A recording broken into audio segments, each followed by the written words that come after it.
The lawyer for accused 1 and 2 has cast doubt on the evidence given by the third witness in the Senzo Meyiwa murder trial in the High Court in Pretoria.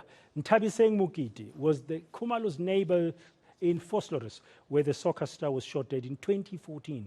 She gave the court recollection of that fatal night earlier today. Manqoba Mchunu was in court today, in the High Court, listening in. He's back, he's now with us here in studio. Manqoba, good afternoon. So the witness was recalling what happened on the night, and she happens to be a neighbor, Ms. Nthabiseng Mokete, of the Khumalos. So what transpired?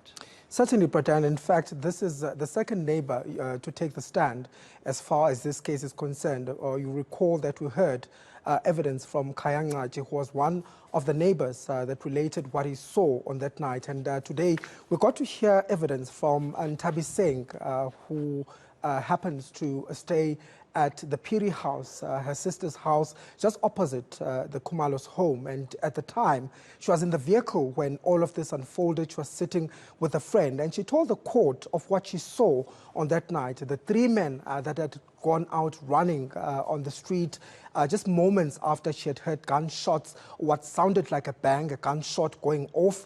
And she spoke also about Senzo Meyiwa's final moments when he was rushed to hospital. She was one of the people that had followed the Khumalos when they went to hospital, and eventually she was one of the people that was called inside the ward. In fact, the only person that was called inside the ward when Senzo Meyiwa was being resuscitated by the doctors. And she told of what the doctors told her at that particular moment, saying that, you know, she saw them trying to revive Senzo Meyiwa. And just moments after, she heard the doctor saying that they've tried everything and Senzo Meyiwa is gone. So she gave an account of what she saw on that day. But importantly, I think, is what happened just outside the Khumalo home as far as what she saw. She spoke about the 3 gunshots that went off, and I think this we also heard from the testimony of Zandile Khumalo, who was one of the people that was inside the house. She spoke of the 3 gunshots.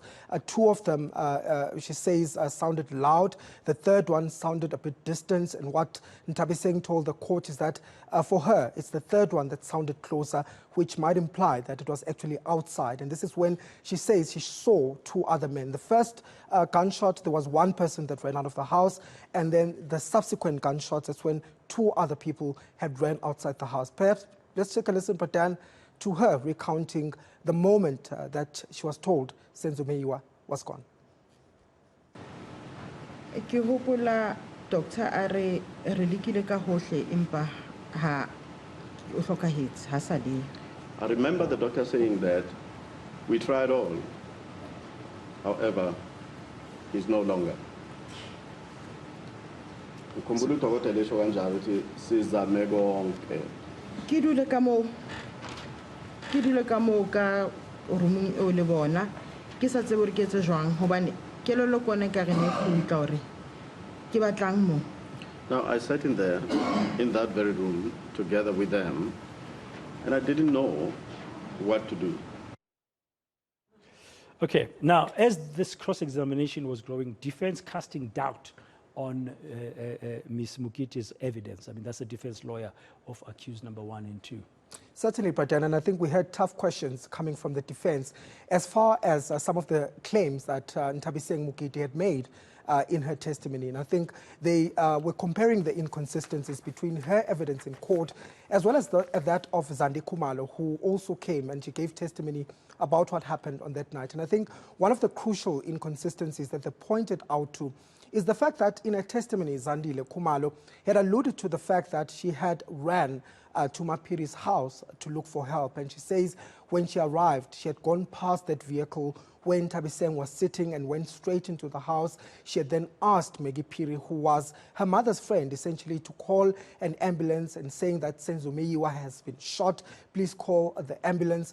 And this is not what Nthabiseng Mokete said in her evidence in court. In fact, she had said that she saw Zandile Khumalo approaching the vehicle. Zandile had screamed to her to call the ambulance. ambulance saying that Senzo was shot, and in fact they ran together into the house where they found her sister Mapiri, and then they told her of what had happened. And this is the contradiction that she insists that Zandile Khumalo went with her into the house, but in a testimony Zandile Khumalo saying that I didn't know Ntabiseng, so I went straight to Mapiri because that's the person I knew. So that's the first contradiction. But also about the issue at the hospital.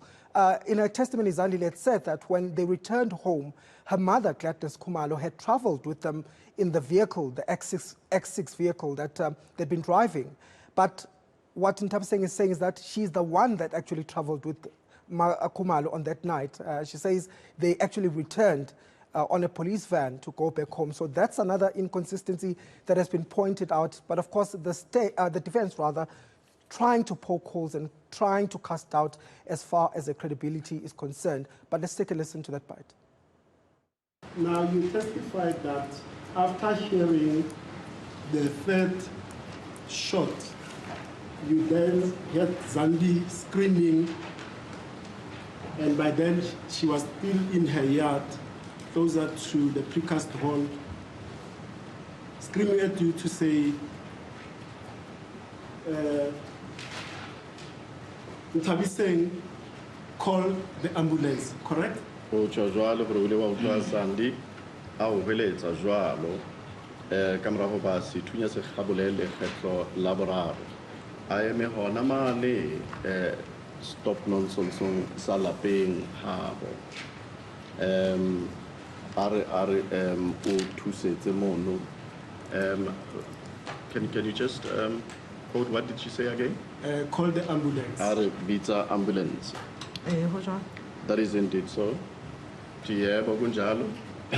Emva ukuthi isibhamu sixhume okwesithathu ngase ke ngizwa lona ke ememeza uZandi eme khona lapha yana ke stop nonsense sakubo athi Ntabiseng